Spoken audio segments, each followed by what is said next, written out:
Muy buenos días. Muchas gracias por estar con nosotros una vez más en el estudio de la lección.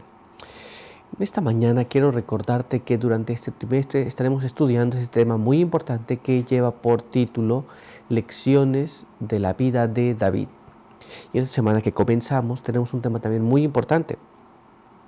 Hoy estudiaremos durante toda esta semana este título que es la crisis.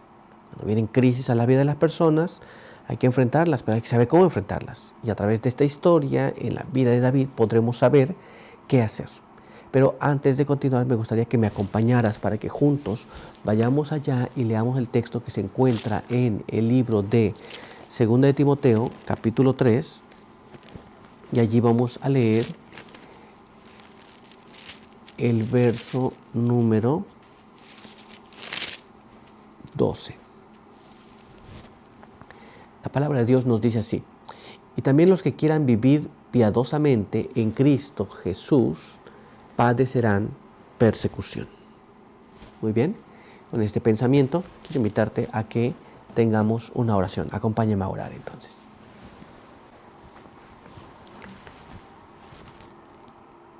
Padre eterno que está en los cielos, santificado sea su nombre. En esta mañana estamos agradecidos por darnos la vida, la salud. Queremos pedir su bendición. Pedimos que nos guarde, nos ayude, quiera bendecirnos. Y al estudiar su palabra queremos pedir que nos pueda acompañar. Denos su buen espíritu en el nombre de Jesús. Amén. Muy bien, pues vamos a ir al resumen de lo que hemos de estar hablando durante toda esta semana. Acompáñame a leer este siguiente párrafo que se encuentra en Patriarcas y Profetas en la página 712 y nos dice así: cuando las sombras rodean el alma, cuando necesitamos luz y dirección, debemos mirar hacia el cielo. Hay luz más allá de las tinieblas. Esto es, cuando nos encontramos en las dificultades, hemos de mirar hacia el cielo, donde podemos encontrar la luz. Muy bien, de esto estaremos hablando. Cuando vengan las dificultades a tu vida, cuando vengan todas las pruebas, entonces hay que mirar nuevamente al cielo. Vayamos entonces con esto a nuestro apartado para el día de hoy y nuestra primera pregunta. Veamos cómo nos dice. El apartado para el día de hoy lleva por título Enfrentando la persecución. Y la pregunta nos dice así: ¿qué desencadenó los celos en el corazón de Saúl contra David? Nombra un principio que explique por qué las acciones de Saúl seguían sus sentimientos. Muy bien, entonces aquí tenemos una crisis que vino ocurriendo. Esto es, Saúl tuvo ciertos sentimientos no muy buenos hacia David. ¿Y qué acciones hacía Saúl en relación a esos sentimientos que él iba teniendo?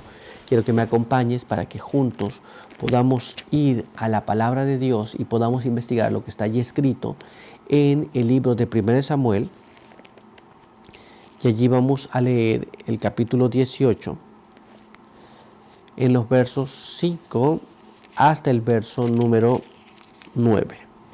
1 Samuel capítulo 18, versos 5 hasta el verso 9, el cual nos dice así: David iba a donde Saúl le enviaba y tenía éxito, por lo cual Saúl lo puso al mando de la gente de guerra. Y esto era agradable a los ojos de todo el pueblo y a los ojos de los servidores de Saúl. Aconteció que mientras ellos volvían, cuando David regresaba de vencer al filisteo, las mujeres de todas las ciudades de Israel salieron para recibir al rey Saúl, cantando y danzando con gozo, al son de panderos y otros instrumentos musicales. Y mientras danzaban, las mujeres cantaban y decían: Saúl derrotó a sus 1000 y David a sus 10,000. Saúl se enojó muchísimo. Estas palabras le desagradaron y pensó: a David le dan 10,000 y a mí me dan 1000. No le falta más que el reino. Desde aquel día en adelante, Saúl miraba con sospecha a David. Esta es una lectura muy interesante porque lo que vemos aquí es cómo David comienza a tener celos en relación a lo que hablaban acerca de él. ¿Se da cuenta? Saúl tenía celos, lo que hablaban acerca de David. Ahora, hay un asunto muy interesante. Eh, Él dijo, solamente le falta el reino, nada más le falta el reino. Y entonces lo veía con sospecha, no lo veía con buenos ojos. Pero, ¿qué más pasó? Acompáñame a leer este siguiente párrafo que se encuentra en el mismo libro de 1 Samuel, capítulo 18, pero ahora vamos a leer allí el verso 11 y veamos cómo nos dice. Entonces Saúl arrojó la lanza pensando, clavaré a David en la pared, pero David le esquivó 2 veces. Muy bien. Saúl tenía ya muchos celos y sospechas de David. Sospechas infundadas, por supuesto. Pero ahora la acción que él le llevó a hacer ya era una acción más atrevida. Él ahora estaba pensando, bueno, voy a clavarle en la pared. Y la Biblia dice que David le evadió o le esquivó 2 veces. ¿Nos damos cuenta? Es un asunto terrible. Pero todavía hay más. Quiero que me acompañes a leer este siguiente párrafo que se encuentra en el libro de Primera de Juan. Y allí vamos a leer el capítulo 3 y el verso número 15. Primera de Juan, capítulo 3, verso 15. Y nos dice así: todo aquel que odia a su hermano es homicida. Y sabéis que ningún homicida tiene vida eterna permaneciendo en él.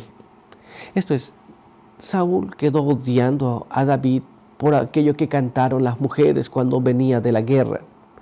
Y es un hecho terrible porque ahora no apenas tenía odio para David, pero ahora le quería matar. Por eso el texto que nos dice, todo aquel que odia a su hermano es homicida, porque tiene odio y después ese odio va creciendo hasta que finalmente se convierte en acciones, como en este caso. Es un asunto terrible. Su sentimiento seguía las acciones.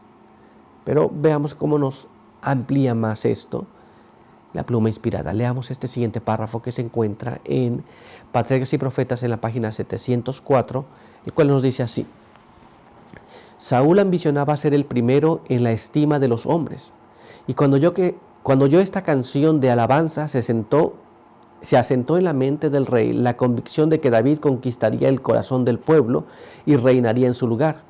Saúl abrió su corazón al espíritu de los celos que envenenó su alma.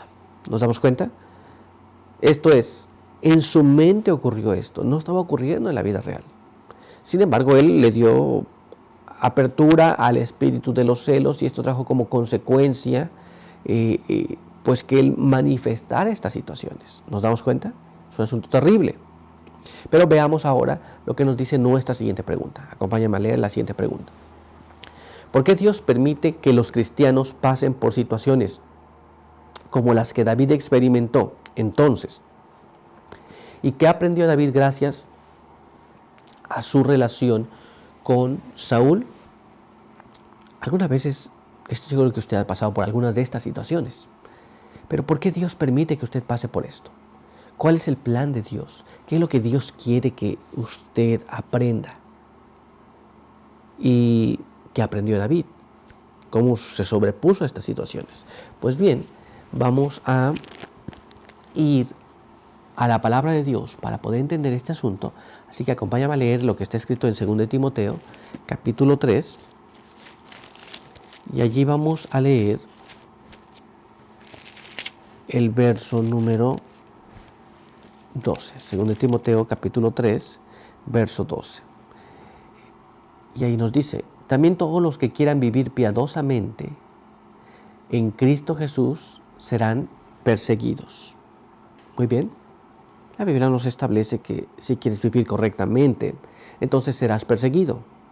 Muy bien. A veces Dios permite que estas cosas pasen, pero ¿cuál es la razón? Veamos qué más nos dice la palabra de Dios. Leamos este siguiente párrafo que se encuentra más adelante en el libro de Primera de Pedro, en el capítulo 4. Y allí vamos a leer los versos 12 hasta el verso 17. Veamos cómo nos dice allí. Amados, no sorprendáis por el fuego que arde entre vosotros para poneros a prueba, como si os aconteciera cosa extraña. Antes bien, gozaos a medida que participáis de las aflicciones de Cristo, para que también en la revelación de su gloria os gocéis con regocijo. Cuando sois injuriados en el nombre de Cristo, sois bienaventurados, porque el glorioso Espíritu de Dios reposa sobre vosotros. Así que ninguno de vosotros padezca como homicida o ladrón o malhechor o por entrometerse en asuntos ajenos. Pero si alguno padece como cristiano, no se avergüence, más bien glorifique a Dios en este nombre, porque es tiempo de que el juicio comience por la casa de Dios. Y si primero comienza por nosotros, ¿qué será el fin de aquellos que no obedecen el Evangelio de Dios? Aquí vemos un asunto muy interesante. La Biblia nos llama la atención de que cuando venga la prueba y la dificultad no nos quedemos extrañados, no quedemos pensando, me está ocurriendo una cosa que no debía ocurrirme. Si es por causa del nombre de Cristo, no hay problema, pero cuando nosotros padecemos, note lo que dice aquí, padecemos como homicida, ladrón, malhechor o por entrometerse en asuntos ajenos, entonces no somos bienaventurados, ¿no? Pero si padecemos como cristianos o por causa de ser cristianos, entonces hay una bienaventuranza. ¿Nos damos cuenta? Así que aquí hay un asunto muy interesante, un asunto que nosotros debemos considerar. Muy bien, a veces Dios permite que pasemos por estas situaciones, pero ¿cuál es la razón? Recuerde, no padecer por causa de acciones incorrectas que hagamos, sino por causa de la palabra de Dios, por causa del nombre de Cristo. Pero ¿cuáles son las causas? ¿Por qué padecemos a veces estas cosas? Veamos lo que está escrito en la pluma inspirada. Acompáñame a leer este siguiente párrafo. Se encuentra en Patriarcas y Profetas, página 703. El puesto que ocupaba David en la corte le había de impartir conocimiento de los asuntos y preparar su grandeza futura. Le pondría en situación de ganarse la confianza de la nación.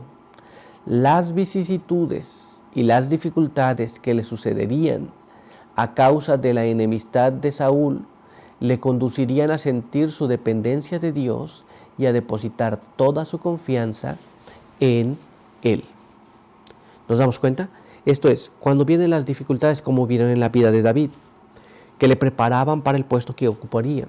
Cuando vienen todas las dificultades es por causa de que nosotros debemos aprender a depender totalmente de Dios. Tal vez nos falta eso y tal vez Dios quiere comunicarnos esa parte. Muy bien, así que no te olvides, cuando venga una dificultad, confía en Dios, deposita toda tu confianza en Él. Que Dios nos pueda bendecir. Concluyamos con una oración. Acompáñame. Padre eterno que está en los cielos, santificado sea su nombre. Agradecemos en esta hora por la vida y la salud que nos da. Queremos pedir su bendición. Pedimos que nos guarde, nos ayude, quede con nosotros. Ahora que hemos leído su palabra, pedimos que nos ayude a comprender y también a poder confiar en Jesús. Que a pesar de cualquier dificultad y prueba, podamos nosotros confiar siempre en que Él nos sacará adelante. Bendíganos ahora, bendiga también a todos aquellos que nos ven y nos escuchan. En el nombre de Jesús. Amén. Muy bien, pues muchas gracias por estar con nosotros. Recuerda que te esperamos el día de mañana. Por hoy, que Dios te bendiga.